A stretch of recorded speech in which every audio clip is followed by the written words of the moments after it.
Des vaches montbéliardes sur une plateforme au milieu d'un port. C'est le spectacle étonnant auquel vous pouvez assister si vous passez par Rotterdam, aux Pays-Bas. La première ferme laitière flottante vient d'y voir le jour. Une trentaine de bêtes ont commencé à ébrouter l'herbe produite sur place, en espérant qu'elles aient le pied ou le sabot marin. Reportage de Valérie Lerouge et Sylvain Winance. Une trentaine de vaches en plein milieu du port de Rotterdam.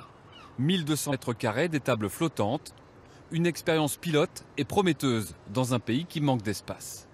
On trouve de moins en moins de terres exploitables, les sols se dégradent et sont de plus en plus pollués. Mais sur l'eau, il y a de l'espace. Alors on a saisi l'opportunité de produire ici. Et selon moi, c'est une idée intelligente parce qu'elle permet aussi de protéger la nature. Une ferme entièrement alimentée à l'énergie solaire et à la pointe de la technologie. Un robot assure la traite 24 heures sur 24, les vaches y sont attirées par des friandises et s'y rendent 2 à 3 fois par jour pour une production quotidienne d'environ 7 litres chacune. Les vaches ne produisent pas autant de lait qu'elles le devraient.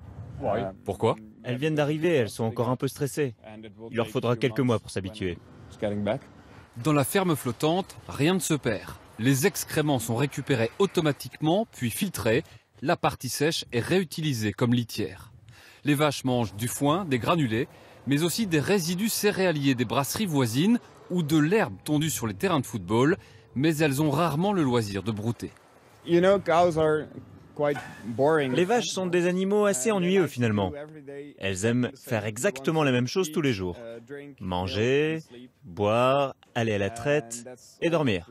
C'est exactement ce qu'on leur offre ici.